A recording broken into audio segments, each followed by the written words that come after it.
Assalamualaikum warahmatullahi wabarakatuh. Perkenalkan, nama saya Lutfi Ramadhani dari BK kelas A dengan NIM 240404501006. Dan pada kesempatan kali ini saya akan menyampaikan materi mengenai pendekatan behaviorisme dan juga modifikasi perilaku untuk memenuhi tugas mata kuliah dasar-dasar pemahaman tingkah laku yang diampu oleh Ibu Inaya Ridayanti Korima, SPD MPD. Berbicara tentang pendekatan behaviorisme, maka kita berbicara mengenai pendekatan psikologi yang berfokus pada perilaku yang dapat diamati secara langsung. Pendekatan ini lebih menitikberatkan kepada sisi jasmania dibandingkan dengan aspek-aspek mental seperti kecerdasan, minat, bakat, dan juga perasaan. Menurut pendekatan ini, perubahan perilaku dapat terjadi karena adanya interaksi antara stimulus atau rangsangan dan juga respon. John B. Watson sebagai salah satu penggagas dari aliran behaviorism mengatakan bahwa perilaku, kebiasaan, kepribadian seseorang itu ditentukan berdasarkan pengalaman dan juga pengaruh lingkungan, bukan berdasarkan genetik atau alam bawah sadar yang mempengaruhi proses perkembangannya. Pendekatan behaviorisme ini menekankan bahwa manusia adalah organisme yang memperoleh beragam koleksi perilaku dari hasil belajar. Manusia mampu mempengaruhi orang lain dan dirinya mampu dipengaruhi oleh orang lain. Nah, dalam pendekatan behaviorisme, kita akan mengenal 3 bentuk modifikasi perilaku. Ada dikenal dengan reinforcement, punishment, dan shaping. Reinforcement merupakan penguatan, di mana perilaku seseorang diperkuat dengan adanya konsekuensi yang mengikuti perilaku tersebut. Reinforcement dibagi menjadi 2 macam. Ada reinforcement positif dan juga reinforcement negatif. Reinforcement positif merupakan cara untuk memperkuat perilaku seseorang, di mana diberikan konsekuensi yang menyenangkan setelah perilaku dilaksanakan.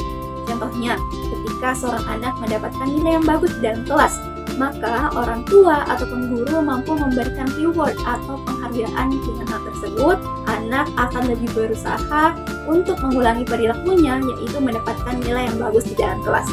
Selanjutnya, reinforcement negatif adalah cara untuk memperkuat perilaku dengan menghilangkan stimulus yang tidak mengenakan. Seperti ketika seorang anak mendapati keluhan dari orang tuanya ketika kamarnya berantakan. Nah, untuk menghindari stimulus yang tidak mengenakan berupa keluhan dari orang tuanya, maka anak tersebut akan selalu membereskan kamarnya. Kemudian yang kedua adalah punishment.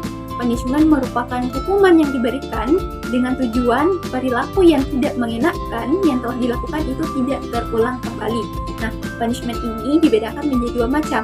Ada negative punishment dan juga positive punishment. Negative punishment adalah pemberian hukuman dengan mengurangi stimulus yang mengenakan.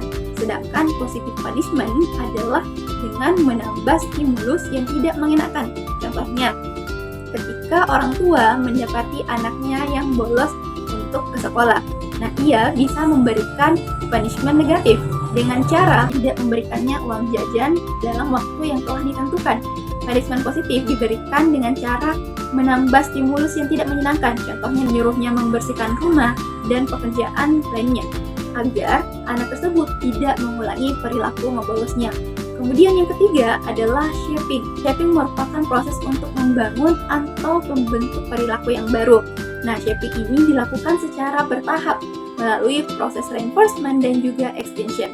Nah, reinforcement merupakan cara untuk memperkuat perilaku seseorang dengan pemberian sebuah konsekuensi yang mengikuti perilaku tersebut, sedangkan extension merupakan proses untuk menghilangkan perilaku tertentu karena reinforcement juga dihilangkan. Contoh dari penerapan shaping yaitu ketika anak bayi baru belajar untuk berkata mama.